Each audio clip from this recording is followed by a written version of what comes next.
Do you believe Hawkeye is currently retired in the MCU? He's always coming out of retirement, man. He's until he's killed, he's always going to be working. Hi, guys. First off, I love the show. Huge fan of both of you, so thank you very much for your time. Thank you. Thank you. Jeremy, I absolutely loved your memoir. I want to say you've lived with Mike for a few years now, and obviously a lot has changed in your own life since those early seasons. How has your understanding of Mike evolved, and do you find it harder or easier to slip into his headspace after your own perspective has shifted so dramatically? I do find it harder. I do have to remind myself of, there's quite a, I've not really played characters this long. I mean, maybe a little bit of Hawkeye, but there's a lot more kind of meat on the bone for Mike McClusky to play as an actor. So I always have to remind myself of, the last few episodes of the season before I go back in. Just generally, to get back into the character itself is, I feel like, quite easy, but I have to kind of prepare myself emotionally. It's a headspace and yeah. And also just, I think the writing also is huge there. We had a great season for season 4, but I do find it more difficult to jump back in. It's not just just because I played him for 3 seasons into the 4th season, now 4 seasons, it's not any easier. I think it's actually more difficult. I feel like there's maybe more limitations, or it's dependent on the writing. I think I don't. You'd think it'd be easier, but I feel it's a little more difficult. Yeah, well, I want to say also that, as a guy working for Comicbook.com, I'm going to get fired if I don't ask you this. But do you believe Hawkeye is currently retired in the MCU? And if so, what would it take to unretire him? I don't. I think he's started retired. So he's always pulled out of retirement. I think he's a family man, and you always know where his allegiance lies. But he's always coming out of retirement, man. He's until he's killed, he's always going to be working. All right, that sounds great. Edie, I wanted to ask you, joining a show like this that's already deep into its run, it got me thinking, do you go back and binge everything to understand the tone, or do you think it's better to come in like Nina with fresh eyes and instincts? In this particular case, it was a little of both, but I did like the fact that she was starting fresh and I was starting fresh, and I frankly found that helpful.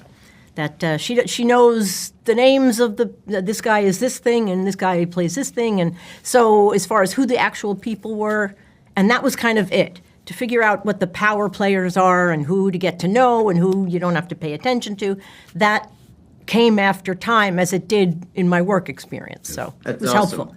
Last question for you guys, just for fun. Only because Mayor of Kingstown gives me a rare chance to bring up prison without it being weird.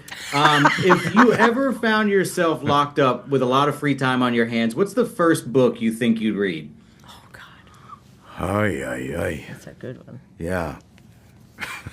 Jesus. I'm really, you're putting me in prison? Is that what you're trying to do? I mean, it's a Tuesday morning? Oh, God almighty. Trying to put me in prison? Or I'll just try to get through the week. That's a good book. I think I just have to go to the Bible and just sort of pray my way out. Yeah. I don't know. I'll say Sapiens. I know it's supposed to be a great book, and it's too big for me right now.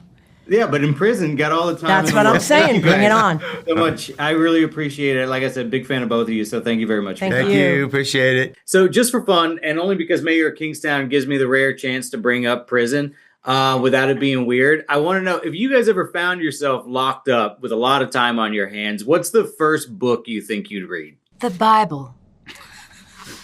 It's a good answer. It's a good answer. I'd read How to Get Out of Prison.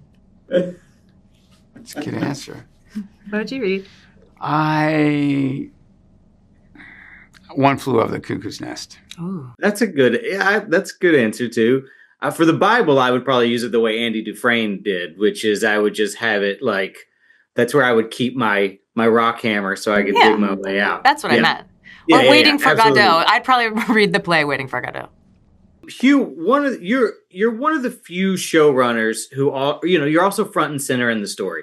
How do you balance the two hats, and do you have a preference between one or the other? Well, I would say that Taylor Sheridan, when we created this show, it was just the joy of my life, and it was a story I'd always wanted to tell. And then as we got going, Taylor moved into his other worlds, and he is great at putting teams together. And so what he did was get Dave Erickson to work with me, and Dave showruns, and I executive produce and create. And this team has enabled us with Renner to get to season 4. And it's just been incredible because there's almost no notes. You know, Taylor taught me early, leave everything on the field. And I'm a workaholic, I'm a perfectionist. So for season 4, I had this kind of end of 4 a week after we wrapped season 3. So I pitch it to Renner, you know, Taylor Sheridan, oh, that's great. So then we, you know, it's like an alternate world for me. When I'm not doing this, I'm thinking about the next, you know, iteration of Mayor. That's awesome. Laura, one question for you. I wanted to ask, you know, when you're joining a show that's already deep into its run, you know, do you go back and binge everything before it to understand the tone? Or do you think it's better to come in with a fresh set of eyes and instincts? Because she is the moral observer, I actually did not, because I wanted this world to be a total surprise for her.